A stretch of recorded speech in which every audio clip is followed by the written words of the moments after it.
Kembali lagi di Cerita Cinta Channel. Jangan lupa like, comment, and subscribe ya. Terima kasih.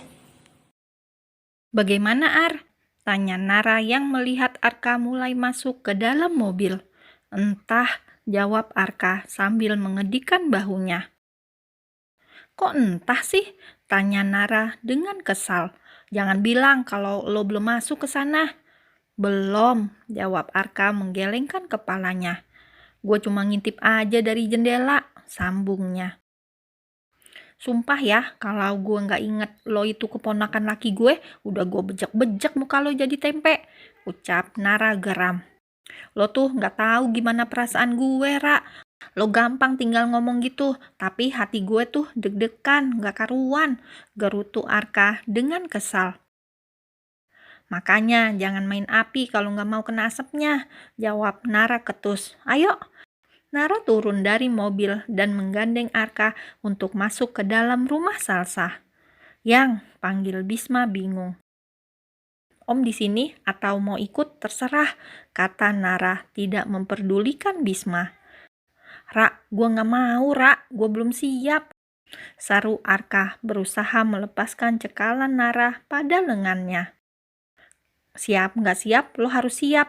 Kalau lo masih tartaran, yang ada masalah kagak bakalan kelar, ucap Nara dengan kesal. Saat sudah sampai di depan pintu rumah Salsa, Nara segera mengetuk pintu, lalu ia kabur meninggalkan Arka yang terus menggerutu serta mengumpat Nara. Ceklek, terlihat Siti yang membuka pintu dengan wajah bingungnya karena melihat Arka yang sudah berdiri di depan pintu dengan menundukkan kepalanya. Dasar si Arka bego, gerutu Nara dari kejauhan yang melihat Arka dan Bu Siti hanya saling pandang. Nah Arka, gumam Siti pelan. Selamat sore Bu, ucap Arka pelan. Saya mau bertemu dengan Ibu dan juga Pak Anton, ujar Arka memberanikan diri. Suami saya belum pulang, ayo silakan masuk dulu. Biar ibu panggilkan Salsa, jawab Siti ramah. Arka duduk di sebuah kursi yang terbuat dari rotan di ruang tamu Salsa.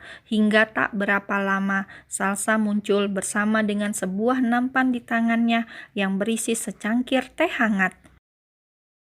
Ngapain lo kesini? Tanya Salsa to the point sambil meletakkan teh di meja depan Arka. Sal, Arka menarik nafasnya sedalam mungkin lalu menghembuskannya perlahan.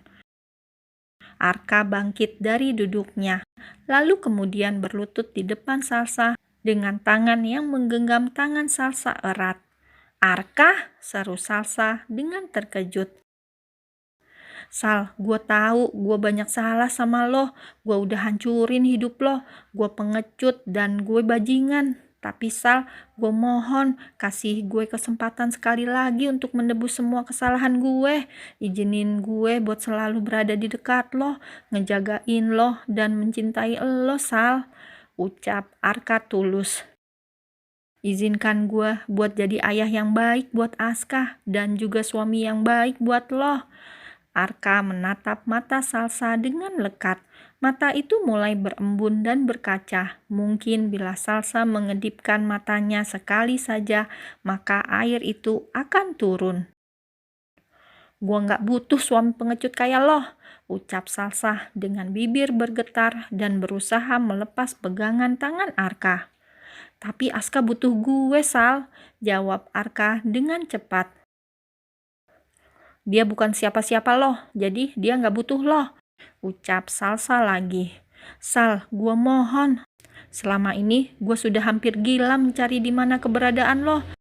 Gue baru sadar bahwa gue sayang dan cinta sama lo. Gue gak peduli saat dengar kabar lo gugurin kandungan lo. Gue masih punya tekad untuk mencari lo, Sal. Karena lo udah berhasil merebut perhatian gue dan juga hati gue, kata Arka dengan lantang dan tegas.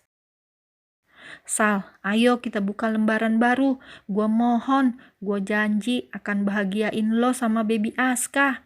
Arka mengecup lembut jemari tangan Salsa hingga tanpa sadar air mata Salsa yang sedari tadi ia bendung akhirnya runtuh juga. Sal, gua mohon, ucapnya lagi. Oh, orang tua loh?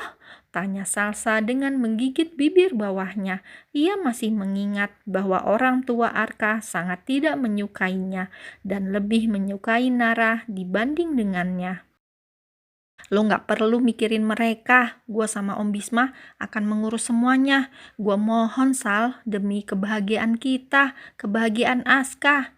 Ucap Arka berusaha meyakinkan Salsa hingga akhirnya Salsa mengangguk dan Arka langsung beranjak dari duduknya lalu memeluk Salsa dengan erat.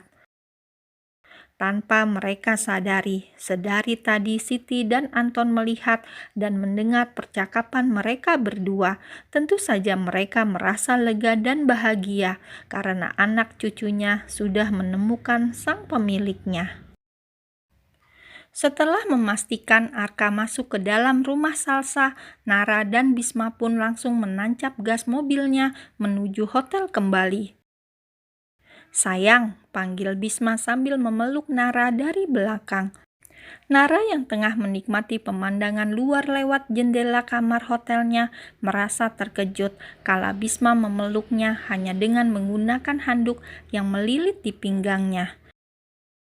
Oh Om, ucap Nara lirih dan gugup.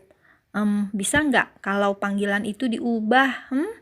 Tanya Bisma lembut sambil menciumi tengkuk leher Nara. Apa? Kata Nara terbata menahan rasa geli yang menyelimutinya. Sayang bagaimana? Atau Mas juga nggak masalah? Jawab Bisma sambil terus mengecupi leher jenjang Nara. Bi, bagaimana kalau Bi? Ucap Nara.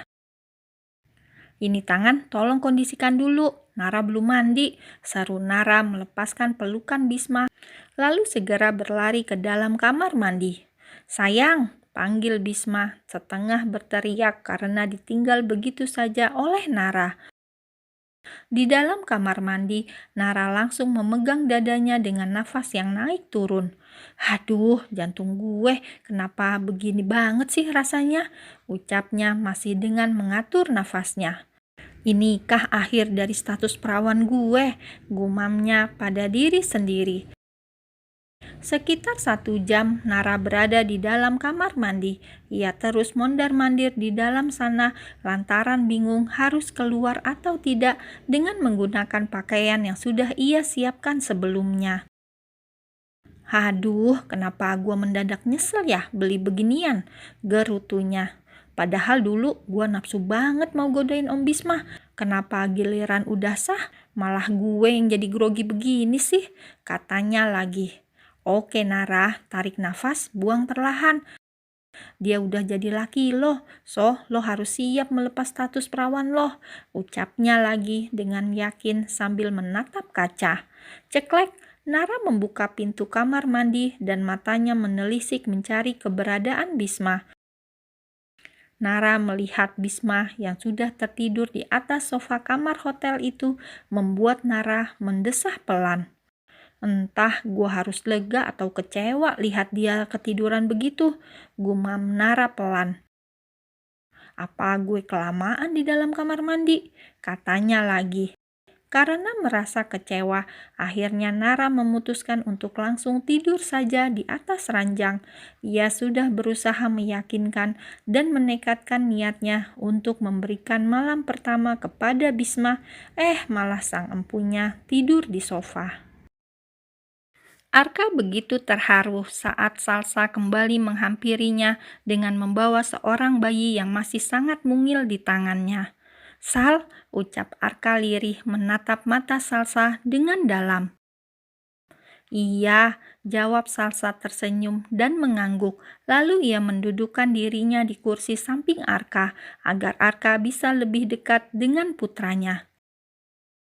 Hai boy, Arka berusaha mengusap wajah halus baby Aska hingga tanpa sadar membuat air matanya menetes. Ia tidak menyangka bahwa akibat dari kesalahannya dulu telah melahirkan seorang putra yang sangat tampan dan menggemaskan. Ia sangat menyesali semua perbuatannya dulu yang ingin kabur dari tanggung jawab. Arka sangat merutuki kebodohannya dulu yang terlalu takut kepada orang tuanya dan menuruti kemauan orang tuanya untuk lari dari masalah. "Mau gendong?" tanya Salsa lembut. Gue masih takut," lirih Arka. Tanpa mendengar ucapan Arka, Salsa langsung meletakkan baby Aska ke dalam pangkuan Arka hingga membuat sang empunya terkejut bukan main. "Sal," seru Arka. "Nanti kalau jatuh gimana?" tanya Arka panik dan tegang. "Gak bakalan," ucap Salsa yakin sambil tersenyum. "Karena kamu gak akan membiarkan anak kamu jatuh dan terluka." Arka menatap wajah Salsa yang tengah tersenyum hangat kepadanya, membuat hatinya semakin nyeri kala membayangkan dulu Salsa harus melewati semua ujian ini sendirian. "Iya, kamu benar. Aku tidak akan membiarkan anakku jatuh dan terluka. Begitupun dengan kamu," ucap Arka membalas senyuman Salsa. Nara terbangun saat merasakan ada sesuatu yang sedang menelusuri kulit tubuhnya, membuatnya mau tak mau membuka matanya. "Bi," ucap Nara lirih menahan geli saat Bisma menciumi leher jenjangnya. "Maaf membangunkanmu," ucap Bisma lalu kembali memeluk Nara dari belakang. "Kamu seksi sekali sayang," ucap Bisma dengan suara paraunya. Tadi Bisma terbangun di tengah malam saat merasakan tubuhnya pegal-pegal karena tertidur di sofa. Dengan mata setengah mengantuk, Bisma akhirnya menyusul Nara yang berada di atas ranjang. Mata Bisma sukses langsung terbuka sempurna kala membuka selimut dan menampilkan tubuh Nara yang begitu seksi dengan menggunakan sebuah lingerie berwarna merah menyala, membuat Bisma yang tadinya mengantuk langsung terbangun. "Bi, geli," ucap Nara menahan gelinya kala lidah Bisma terus bermain di lehernya yang merupakan area sensitifnya. "Aku udah lama menunggu ini sayang," gumam Bisma berbisik di telinga Nara. Sedetik kemudian, Bisma segera membalikkan tubuh Nara menjadi terlentang di bawahnya. Bisma pun langsung meraup bibir Nara dengan gemas. Alunan suara Bisma dan Nara saling bersautan seperti melodi di malam hari.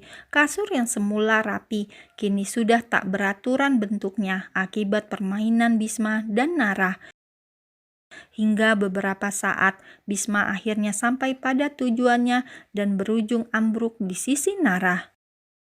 "Terima kasih sayang," ucap Bisma mengecup bibir Nara sekilas, lalu segera menutupi tubuhnya dan Nara dengan selimut, lalu memeluk tubuh Nara dengan erat. Selesai.